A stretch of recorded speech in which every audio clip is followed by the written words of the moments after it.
Assalamualaikum. Hari ini kita belajar tentang kalimat utama ya. Nah, kalimat itu dalam suatu paragraf sebetulnya dibedakan menjadi dua. Ada kalimat utama, ada kalimat penjelas.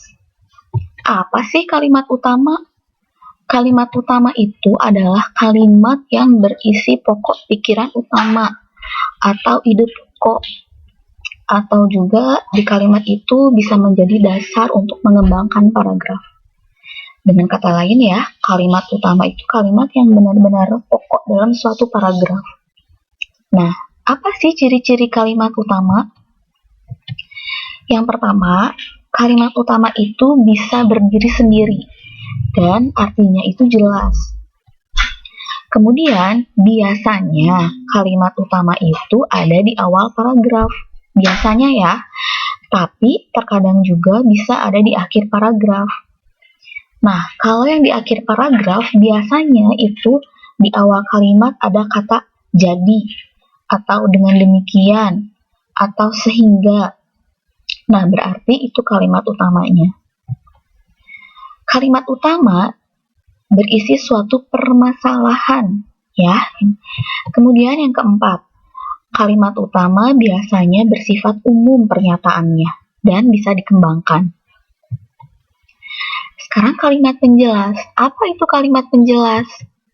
Kalimat penjelas adalah kalimat-kalimat yang isinya merupakan penjelasan, uraian dari kalimat utama tadi. Nah, cirinya bersifat khusus, kemudian diletakkan setelah atau sebelum kalimat utama, dan isinya berupa uraian-uraian pendukung, biasanya berupa contoh, data, fakta, opini, atau pendapat. Dan kalimat penjelas ini tidak bisa berdiri sendiri.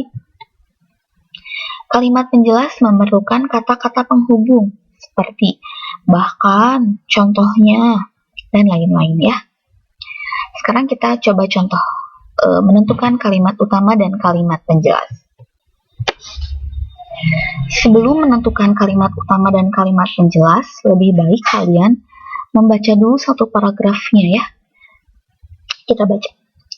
Memasuki arus globalisasi, beberapa hal terkait iptek yang semakin canggih menjadi bumerang bagi masyarakat Indonesia.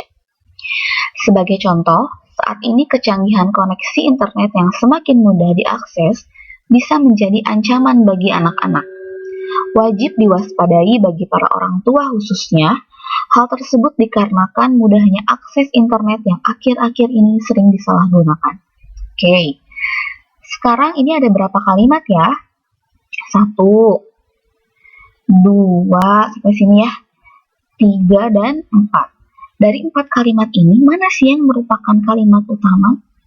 Tadi cara mudahnya, kalimat utama biasanya ada di awal paragraf, bisa juga di akhir paragraf jika ada kata-kata jadi, dengan demikian, sehingga gitu ya. Berarti kalimat utama di sini yang mana ya? Ya, betul. Kalimat utamanya adalah yang kalimat pertama. Yang ini. Memasuki arus globalisasi, beberapa hal terkait iptek yang semakin canggih menjadi bumerang bagi masyarakat Indonesia. Oke, contoh lagi ya. Dibaca dulu. Kanker serviks adalah penyakit yang banyak mengancam kaum wanita di dunia. Beberapa kasus kanker serviks terjadi pada wanita di usia yang masih produktif, yaitu sekitar 20-30 tahun. Jumlah kasus kanker serviks di kawasan Asia mencapai kenaikan hingga 12% setiap tahunnya. Hal tersebut dikarenakan tingginya angka penularan penyakit seks menular yang akhirnya menjangkit beberapa kaum wanita. Selain itu, faktor kurangnya sosialisasi kepada masyarakat akan bahayanya penyakit mematikan ini masih dinilai minim. Oke, mana kalimat utamanya? Mana ya? Ya betul, kalimat pertama juga. Kanker serviks adalah penyakit yang banyak mengancam kaum wanita di dunia. Jadi disalin ulang ya ininya. Kanker serviks adalah penyakit yang banyak mengancam kaum wanita di dunia. Jangan menulis kalimat, jangan merangkum lagi gitu maksud ibu ya. Jadi ambil satu kalimat, mana yang kalimat utama disalin ulang. Nah, yang contoh 1 dan contoh 2 kan itu tadi di awal kalimat ya. Kalimat pertama yang merupakan kalimat utamanya. Nah, sekarang contoh yang ketiga. Kita perhatikan.